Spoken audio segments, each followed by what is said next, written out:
Alright, we're going to look at slope and the rate of change in this video. Alright, the first thing we need to learn is rate of change. Now, rate of change is the relationship between quantities that are changing. So, if one quantity depends on the other, then the following is true.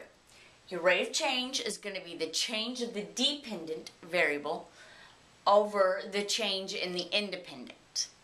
Now, slope is a rate of change. Slope is going to be a number that describes the steepness of a line. So it is a rate of change, so what we're going to use is a formula. And sometimes in this formula you'll see slope as M. If you see an M, that means slope. It's going to be vertical change, which is your rise, over horizontal change, which is your run going across. Remember, you got to get up out of your seat before you can actually start running. You can't run from a seated position. So remember, you have to rise, you've got to get up before you start running. So it means the Y values are over the X values. Okay, so if we have a graph of a line and we want to know the slope, we use the rise over the run. So in this one, if I'm going to start here at -1, 1, and I need to get up before I can start running to the point 4, 3. So I use the slope of rise over run. So from this point, I need to get up 1, 2, 2 up. So that's why I have 2 there. To run 5 right to get over here to this point. So I will have 2 over 5, and I just leave a slope typically as a fraction, so it's going to be 2/5. So that's my slope. So meaning I got to get up 2 and then go right 5 in order to get to my next point. Now, when you go up, it's positive, and when you go right, it's positive. If you're going down, it's negative, and if you're going left, it's negative. So let's look at the second example. If I'm going to, let's say, start at 0.42, okay, so I have to get up before I can go over here to point -5. So I need to get up 3 to be even with this next point. So that's up 3, that's positive, and left 5 to go over here to this point. So that means I go up 3, which is positive, and left 5, which is negative.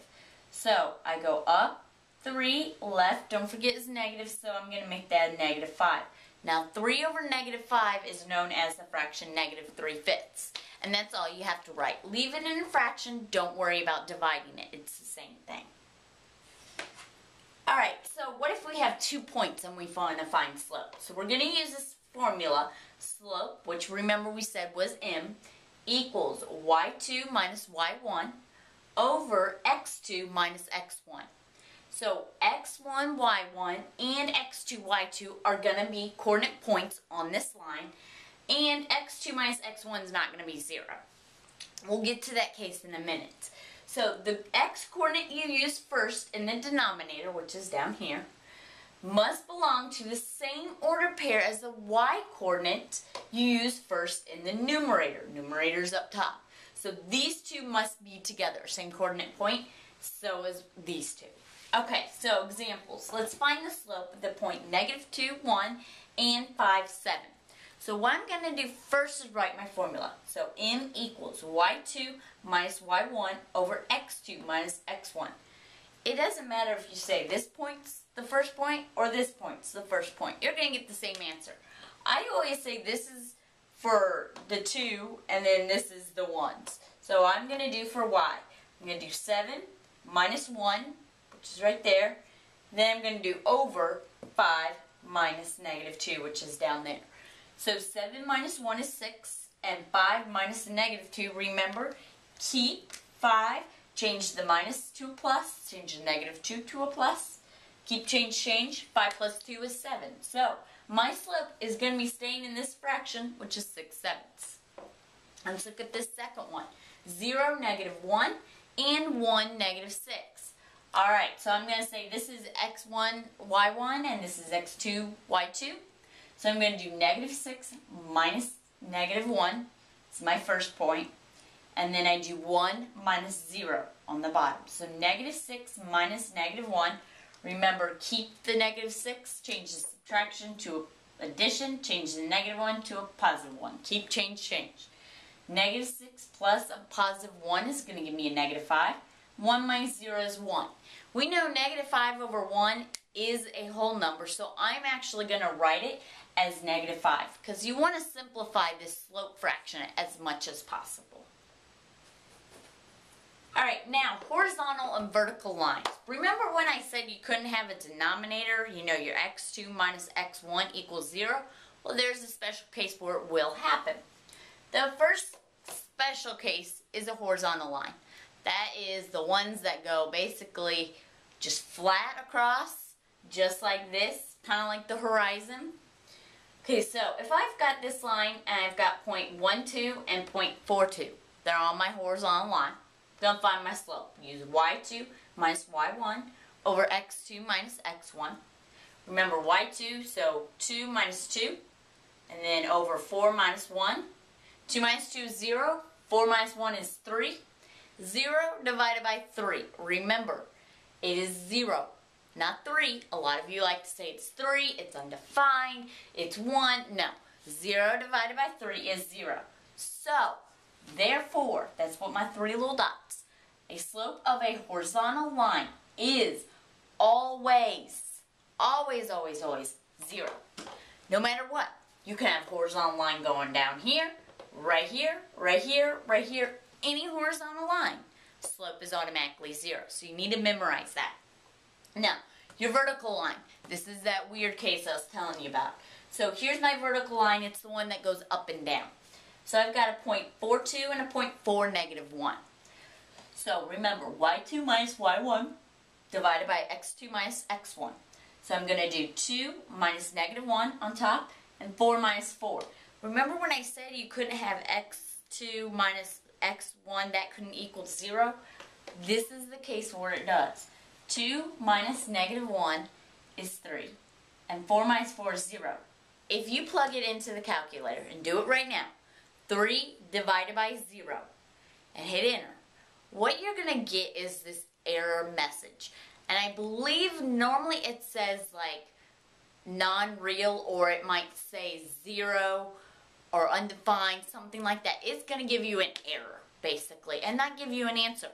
That's because a number over 0, remember when we did the real number charts, we said that was not a real number.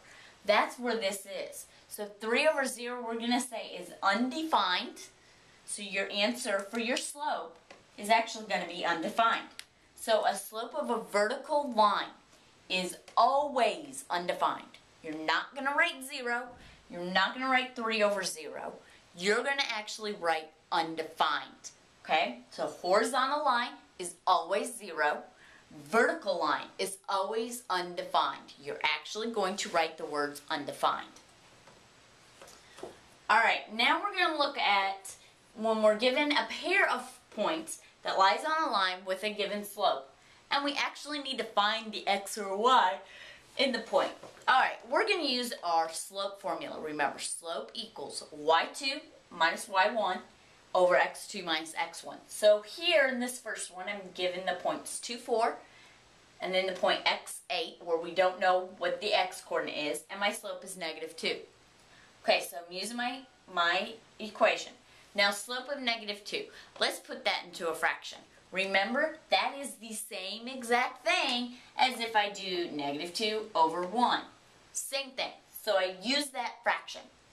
Then I do y2, which is 8 minus 4 on top, and then x minus 2 on bottom. Now, notice I have a fraction and almost kind of like a fraction. Remember when we did proportions way back in 6th and 7th grade? This is a proportion. How am I going to solve it? Cross multiply. Do 1 times the quantity of 8 minus 4, which is over here.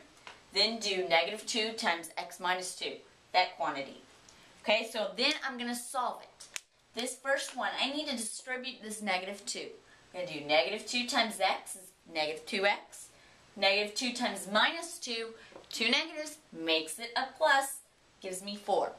Equals 8 minus 4, that's 4. 4 times 1, of course, is 4. So, I'm going to subtract 4 from both sides, 4 minus 4 is 0.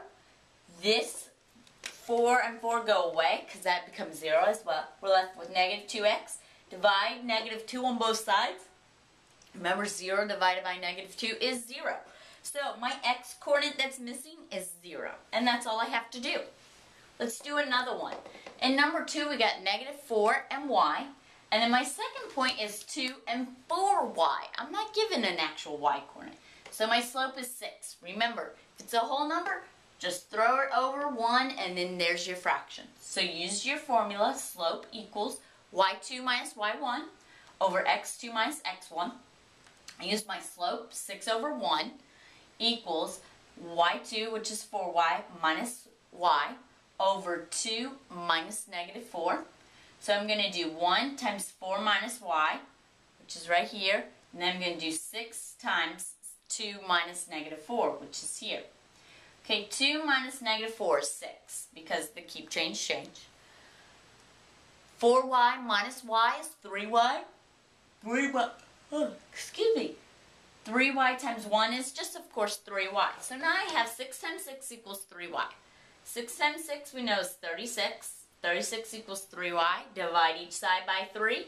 And I get 12 for y. Now, I have found out what that y is, but let's check out what 4y is. So, I need to find out 4y. I'm going to do 4 times 12 and know that my other one is going to be at 48 because 4 times 12 is going to be 48. Alright, so basically, in summary of all the slopes that we have done and looked at today, a line with a positive slope, just like this, it's going to slant upwards from left to right. We all read a book left to right, okay? So if I'm reading this book left to right, this line is going to go up. That's going to give me positive slope. Now, if the line's the opposite way, when I leave left to right, it's going down, that's negative, okay? That's going to be a negative slope. So if it's going up from left to right, it's a positive. If it's going down left to right, it's a negative. Now remember, our horizontal line is always a slope of 0. So any type of horizontal line anywhere on here, line that goes left to right straight, then it's going to be a slope of 0. A vertical line, the one that goes up and down, will always have a slope of undefined, no matter what. It's not going to be a number over 0, but we're actually going to write the word undefined.